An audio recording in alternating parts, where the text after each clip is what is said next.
Good morning, everybody, and welcome to our launch event for the AP Automation Phase 2 for Pegasus Opera 3 SE. It is an interesting release and something we've been waiting for a while. So I'm really pleased to introduce to you today on our little agenda next to Julian from Pegasus, who will take us through what has happened with the product and how to use it effectively. Small bit of demo on there.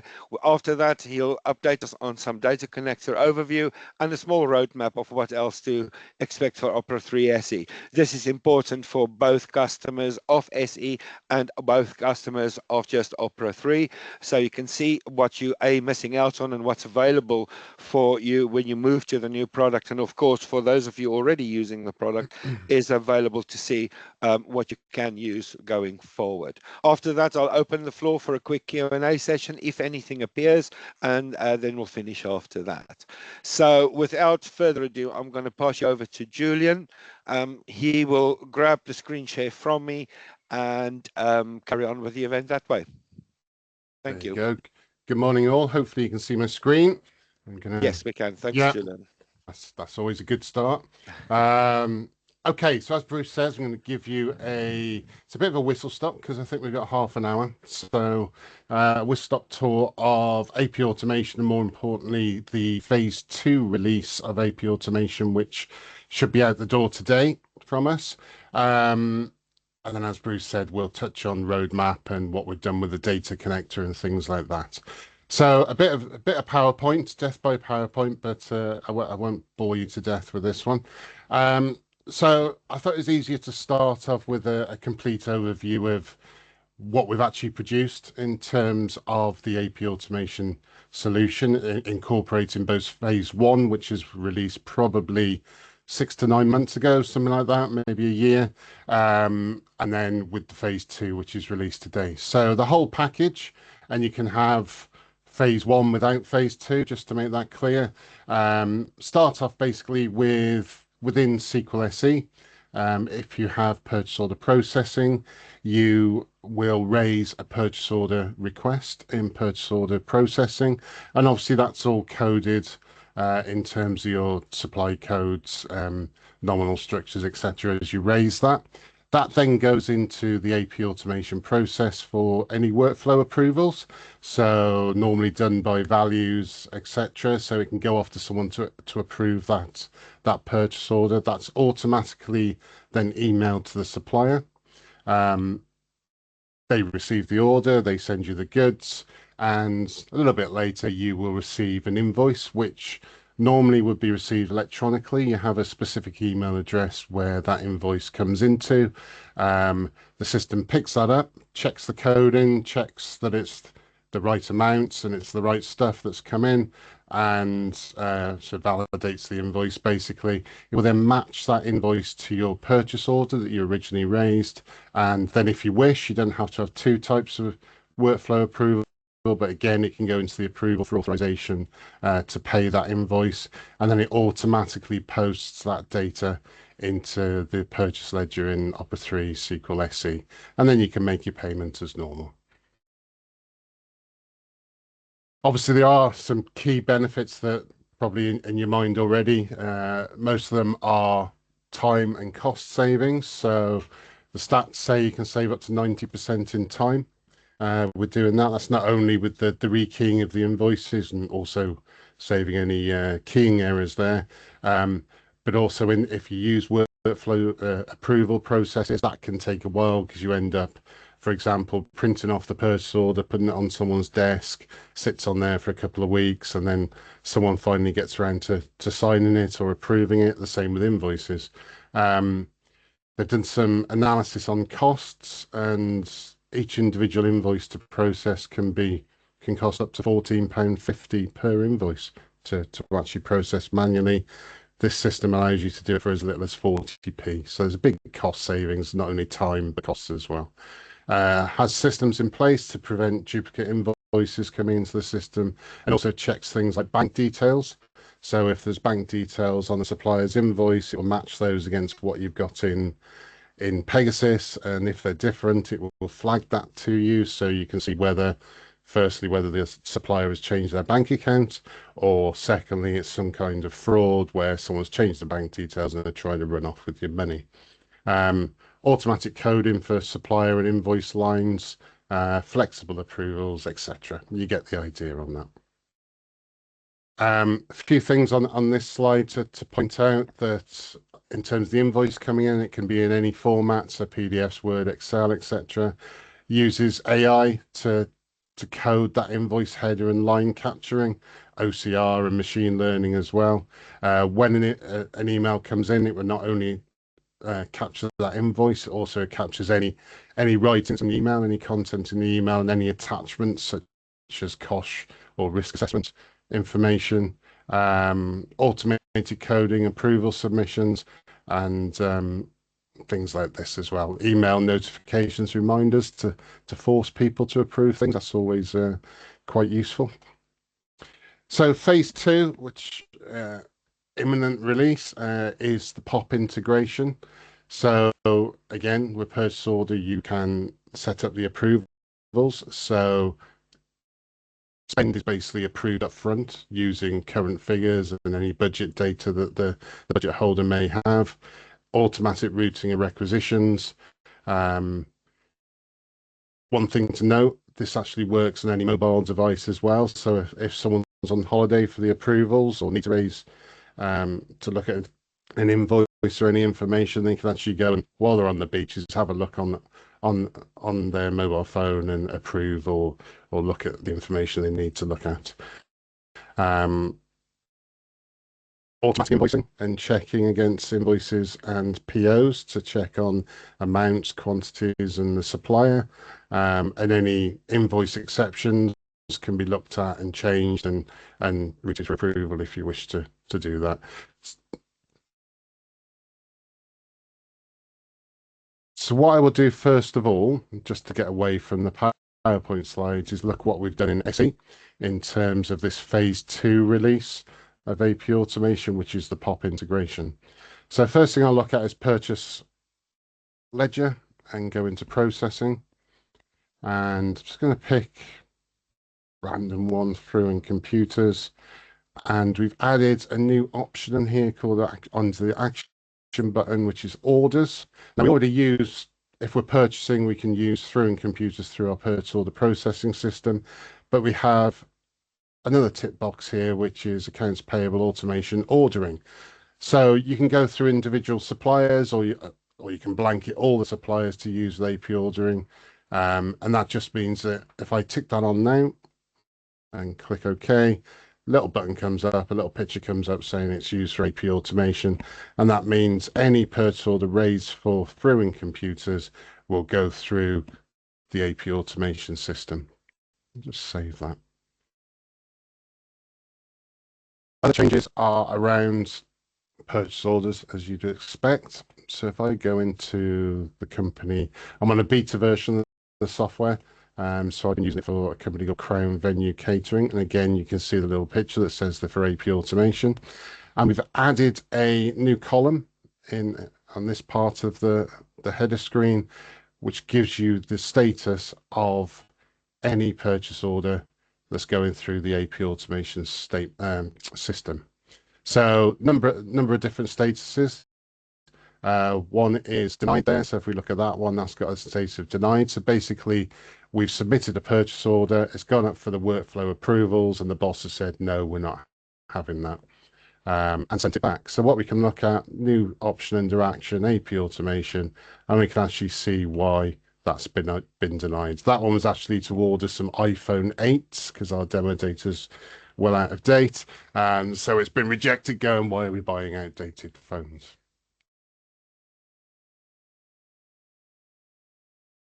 Other statuses there is there's a recalled one. So basically, when you raise that purchase order and you submit it through to the AP automation state, before it hits the awaiting approval status there, you have the ability to recall it and amend that purchase order. Once it does hit that awaiting approval or the approved stage, you can't recall it and change it at that point. And then obviously you've got your approved status as well here that's gone through the system, through the workflow process and AP automation. It's been approved, tells you that. The other, it maintains these statuses of invoiced and what stage the actual order's at. So it's order invoiced. There is one here, just trying to find it. You can see there's an invoice, so you can still do part deliveries and part invoicing on here. So, for example, that one is where I've ordered 100 widgets, 50 have come in, we've received a receipt of 50, we've received an invoice for those 50. The system will look at when a second invoice comes in for the remaining 50, it will tell you that it will be fully invoiced so we can match those up. So if I raise a new purchase order, as you'd expect you would do normally, let's publish it to them. Choose my warehouse, put a required date in, we'll choose today because it's easier. Normal, nothing's changed there. And just go through and raise the purchase order as I normally would. On some of those, 10 of those. I'm going to tick on costing analysis just to show that it works for costing. So I'll choose the job, the phase. We'll not use the normal demo one. Service parts, that'll do. Click OK. And I can add another line if I want. I can add a description line if I want. I won't. I'll just post that one. And I'll click OK and go yes. Don't want to publish it. You don't need to publish it, but I will say yes, I do, just to show a small change. So again, if I was to reprint that, it tells me that the order has been submitted, and it's just as you would normally see on your purchase orders.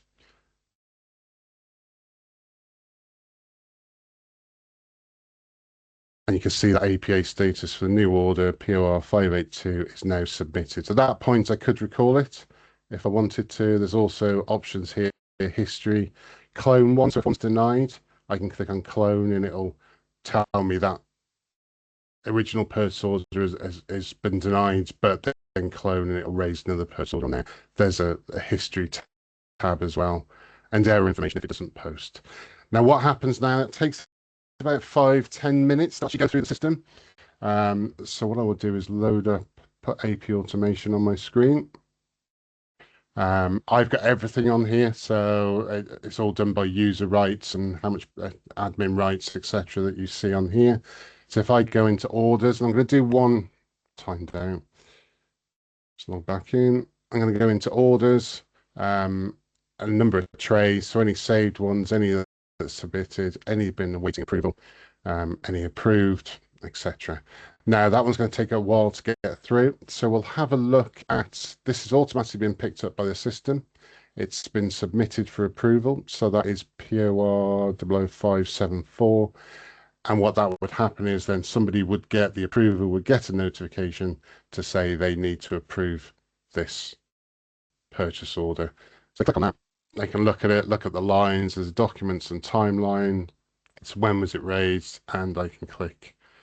Just go back to that just to show at any point we can add any attachments. So document management part of the system there. And I will just approve that one.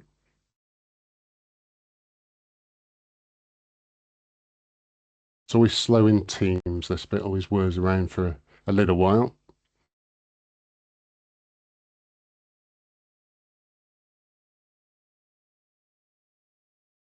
So that was 574. And that's telling me, if I can see it, 574, that one there has now been approved. And if I'm clever enough here, I should get an email come through any minute now that sends, it's probably not that one, it's not come through yet, but for example, I'll show you the document. An email goes through directly to the supplier, and it looks a bit like that. There are a couple of formats you can have in there, just to show you. So that's what the supplier will receive. And I'm going to do a bit of magic here just to show, oh, it's come through. The actual real one's just come through. So let's bring that up for you. So that's the one I just raised, has been emailed. I set myself up as the supplier order contact. And obviously you can add more information or whatever on there that you wish. So I'm just going to do a little bit of demo magic here. Copy that. So what happens then, the goods come in, it's all receipted as normal through Opera. And then we get the invoice, which is that one there. Process now.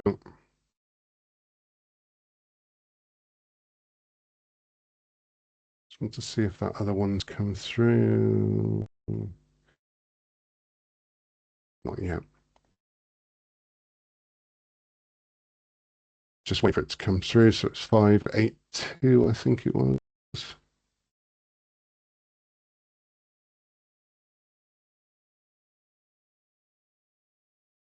Also waiting on to show this one. So basically, this is the phase one AP automation. So the invoices come in. It's looked to that invoice and it's matched it. It tells me it's matched on there. So again, it's matched by the line items, the purchase order, etc., like that.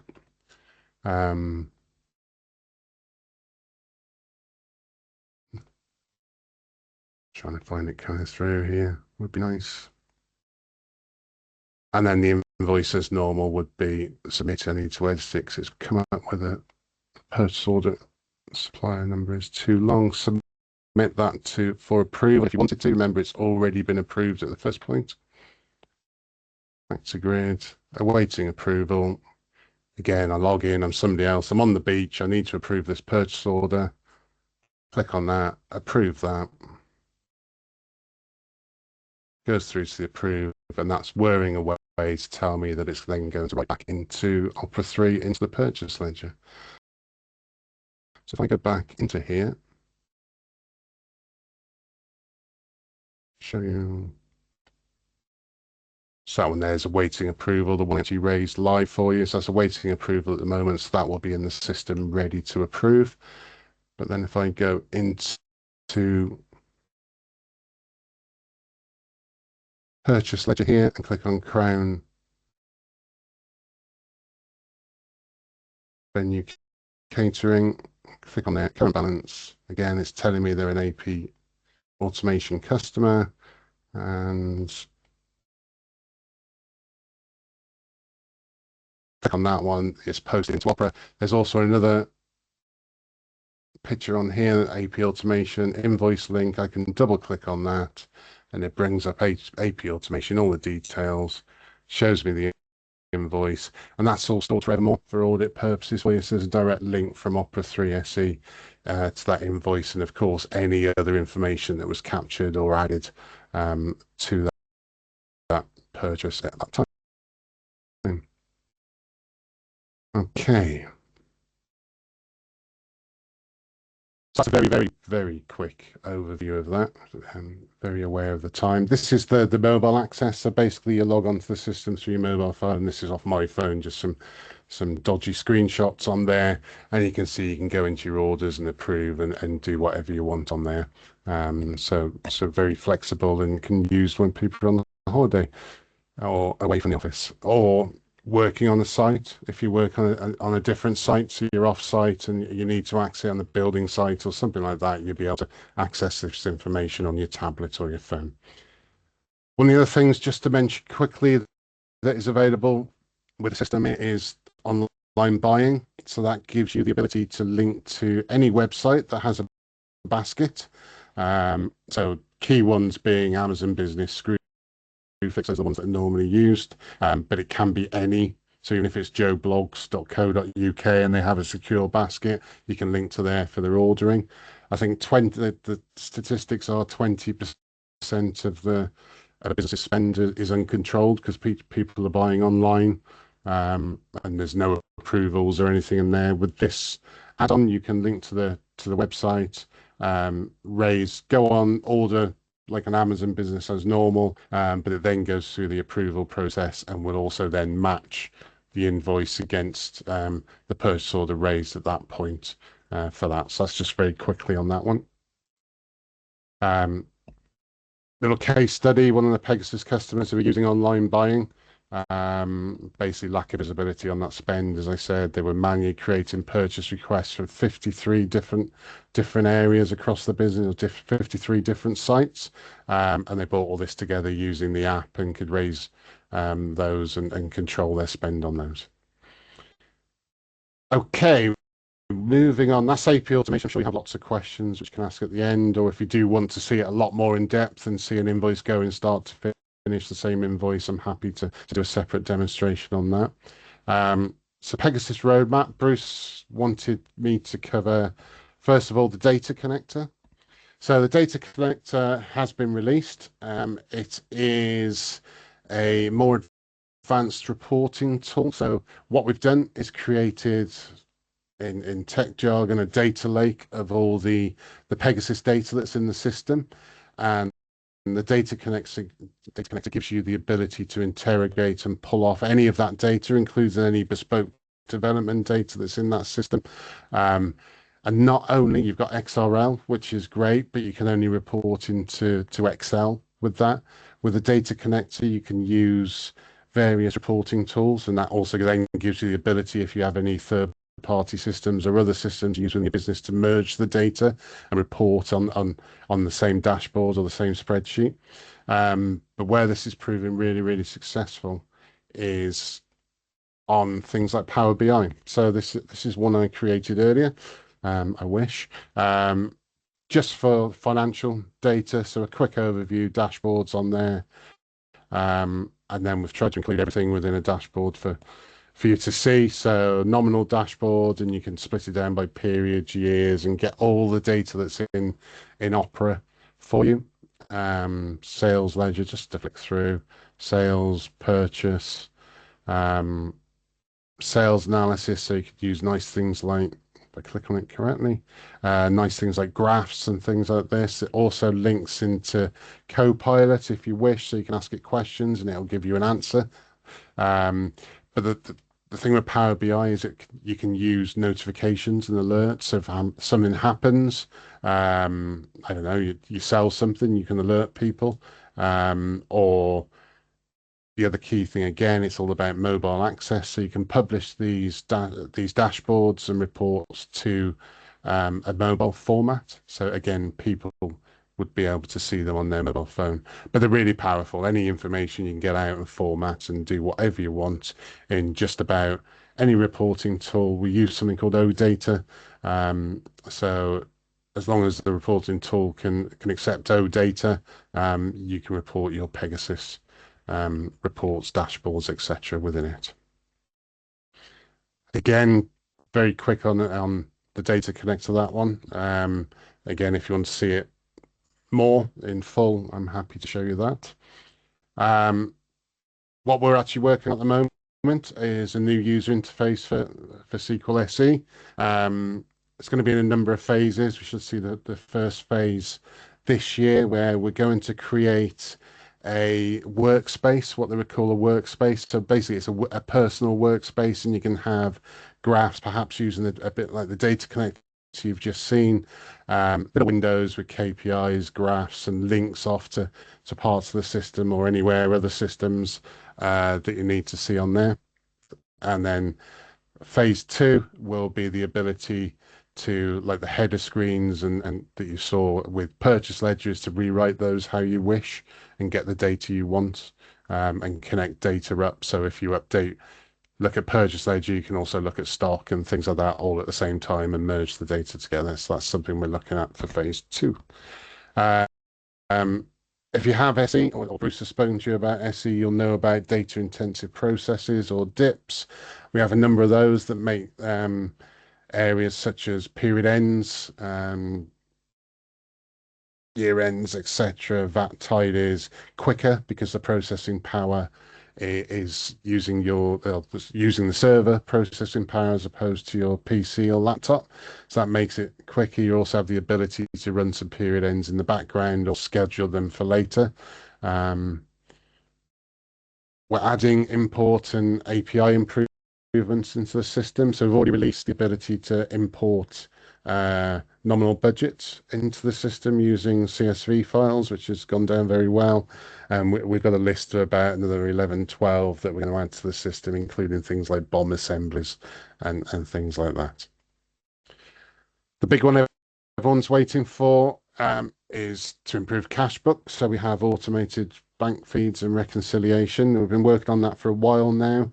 I would think we should see that towards the end of the year, early next year, with the ability for you to link to your online bank account, bring down the transactions from your bank statements, and then do some automatic matching against your cash book and go from there. Security, IT security, data security is always changing and always need improvement. So we're constantly working on that. We're looking at bringing two-factor authentication into the software for logging in. That'll probably be part of phase one of the new user interface. Microsoft keep on moving the goalposts in terms of how we can do emails. So we're improving those and meeting the Microsoft change standards that were supposed to be September, but they've moved them to April. But we're looking at a September release to bring all those up to date. And then we're at the point also of adding various functionality additions that our customers and our partners have raised through enhancement requests. So we've got a couple of those coming out in the next release. In terms, I think the big one that people have been asking for years was the ability, if you're raising a purchase order, to view stock at the same time. So that's been added. So any enhancements you want, let Bruce know, and he can log them, and we can see if we can get them on the system. And that is me, Bruce. Thank you. Just in time. There you go. Let me find myself. There you go. So thank you very much, Julian, for the overview and quick whistle-stop tour of the product. Now, time to move on to some quick questions, answers. Has anybody got anything for us at this point in time that we haven't covered? Please tell me, and we can deal with it. Sorry, I'm just pulling things out of the way there. So I like the horses. Yeah, it's my backdrop. Sorry about that. Anybody have got any questions for us? You can just type them out if you don't want to talk, or just scream them out at me. Just unmute yourself. If not, I'm going to assume there's no questions. I will send a recording afterwards anyway to all of you guys, so you can revisit anything that you had seen, and of course going to have a chat with me about SE, so Opera 3 SE at the same time. So if there's no other questions, just a reminder to keep an eye on our website. On the customer zone, I have a monthly Oasis webinar section. Any webinars and events coming up, I put in there. So it's a good thing sometimes to just have a look in there to see what's coming up and book places, but I will always invite you anyway. So thank you for joining us today. And if there's no other thing, look forward to seeing you on the next event. Thank you very much.